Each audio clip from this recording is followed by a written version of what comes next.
Isa pang trending story natin dito sa Tag 91.1 yung Tag Pack Up na Tuesday. Kumpirmado nga dahil sina Kim Chiu at Paolo Avellino ay magti-team up muli para nga naman sa upcoming Philippine adaptation ng hit K-drama na What's Wrong with Secretary Kim. In-announce nga yan kanina ng Dreamscape at ng View Philippines. Yes, so kanina in-announce nga nila yan na ang ating Secretary Kim ay si Kim Chiu at si Paolo Avellino na, di ba last time, meron tayong na-interview na ang akala po kasi namin, ang makakapartner ni Kim Chiu ay si Jake Ejercito. Kasi if you still remember our interview na parang bawal pa lang natin siya spoil that time Ako kasi sa pagkakaalam ko, pinili na si Jake Ejercito. Why? Kasi may nag-leak na before sa Twitter or sa X ngayon, no, na parang story con ng What's Wrong with Secretary Kim. Tapos medyo blurry lang yung image niya, pero kung i-zoom mo kasi siya, nakalagay doon yung dalawang lead characters or makikita yung dalawang characters, no. Sina Kim Chiu, andyan nakalagay Kim Chiu,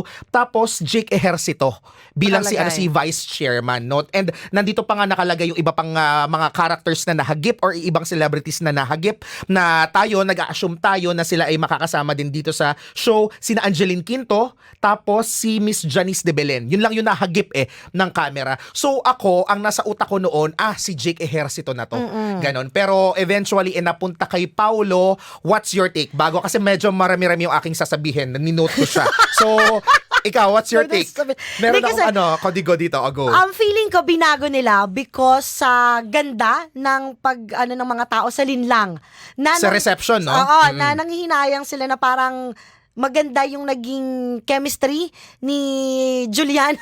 Tsaka ni Victor. Tsaka ni Victor na parang gusto nilang magkaroon ng siguro magandang ending and magandang relationship naman. Kasi kung doon sa lang stress, 'di ba? So dito naman, happy naman tayo sana, 'di ba? Victor tsaka Juliana. Walang away, walang kabitang nagaganap, 'di ba? Sabi nga friend sa co-alerts nakita ko kanina, kung sa lang daw high blood tayo kaya Victor tsaka kay Juliana. Dito daw sa What's Wrong with Secretary Kim, diabetes naman daw yung kakahantungan natin sa sobrang sweet, no? And gusto ko lang idagdag, I believe kasi binago talaga nila. Feel ko talaga binago, no? Kasi yun nga, maliban sa may nag-leak na ganyan, meron din kasing nilike na parang tweet itong si Jake kahapon. Nakita ko na meron siyang nilike na parang what's wrong? Parang ganon. So hindi ko alam kung ano yung take niya dito, pero yun lang, medyo nasad lang ako for him kasi akala ko parang sobrang big break niya to at the same time, 'di ba? Na sinabi ko pa nga, 'di ba, kung maalala mo, alam mo Jake, alam namin na may parang susunod kang project, bagay mo. Gumanon ako sa kanya Wag po kayong magpahuli sa blockbuster movie of the year, A Very Good Girl.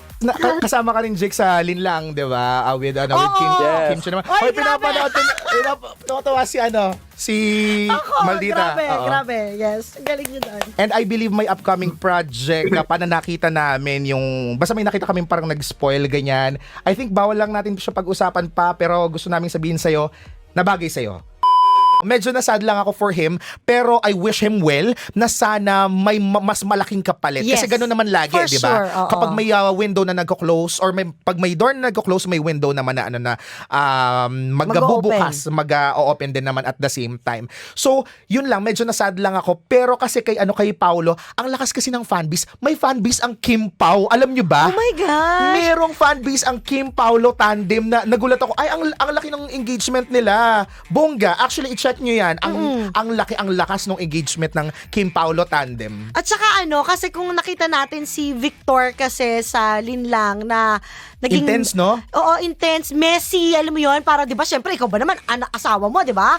So syempre nakita mo itsura doon. Dito naman, of course, naka suit and tie. 'Di ba? Ang linis-linis, parang ang happy-happy ng life niya dito. Parang pambawi ba sa stress talaga. Yun yung feeling ko na for me. Tsaka bagay naman din kay Paulo. To be honest, bagay naman kasi si Paolo. ako kasi, kung dun sa original na character na ginampanan ni Park Seo-joon, no, sa atin sa Philippines, meron lang ako nakikitang parang 4 na po pwede mag-portray dyan. Unang-una, nung alam ko kasi si Jake Ejercito, sabi ko, parang bago naman, diba? So, ako ay go ako dyan kay Jake naman, no, at the same time. And pangalawa, of course, gusto ko rin si Paolo Avellino, parang siya yung second choice ko talaga. Third choice ko, si Piolo Pascual, kaso medyo may age na siya kahit papano, though medyo hindi na mahalata, diba?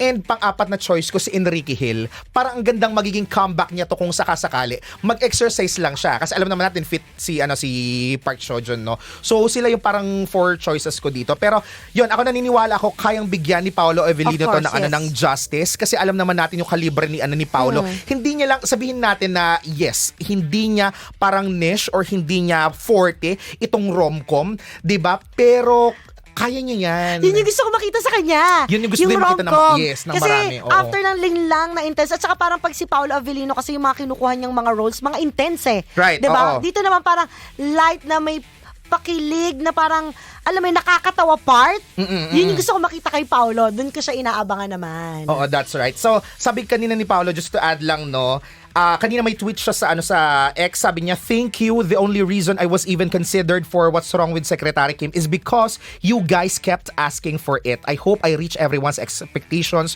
for the role. I'm grateful. See you on 2024." Kaya rin siya nagtotodo gym ngayon. So, kailan ang start ng nila nito?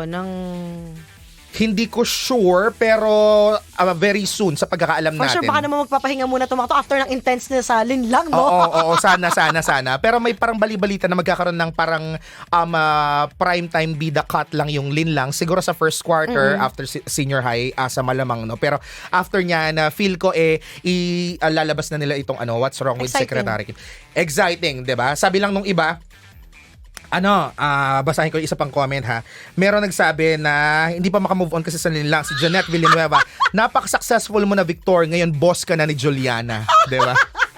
Alam mo, refreshing na makita din si Paolo sa ganitong genre, no, na parang kasi kung titingnan mo yung filmography niya, bago kasi to yung isa pang collaboration ng View, yung Flower of Evil, ang intense Lahat din intense kay Paolo. So parang bago naman. So antabayan na natin. Maraming fans itong show. So sana mag-look forward tayo na maging successful at subaybayan ng marami. Papa-good vibes din, diba? Yes, ako natutuwa lang ako kay Kim kasi napakasipag niya at parang alam mo yun, hindi siya tumitigil and every now and then nagkakaroon siya ng break. Hindi siya nawawala. Alam mo kung bakit? Kasi actually maraming nagsasabi na parang si Kim Chiu daw ay parang nagsasawa na sila kasi parang oh my God, Monday to Saturday days nasa Showtime ka, nag-aasap ka sa Sunday, may linlang ka, may teleserye ka, ganito, ganyan. Pero chika-chika kasi sa looban. Mula sa ating mga mga bubuit dyan. Maagaan daw kasing katrabaho si Kim. Oo, halata naman. Ganun kasi sa sa showbiz na parang kunyari maganda yung pakikitungo mo sa mga nakapaligid sa iyo, sa staff, sa crew, ganyan. Minsan ire-request ka pa nilang makasama sa susunod na project. Totoo. Kaya siguro nabibigyan ng Kitang-kita naman kay Kim na makulit siya, very funny, alam mo yon, masarap katropa, ganyan, Kim. Tingin namang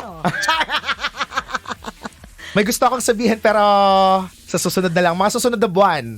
Oo, mga susunod na buwan na lang. Ano yun? Ichika kasi mamaya. Sige. Chika kasi mamaya. Pero chika nyo rin kung bet nyo nga ba itong si Kim Chiu tsaka si Paolo Avellino, di ba, for the role sa What's Wrong with Secretary Kim.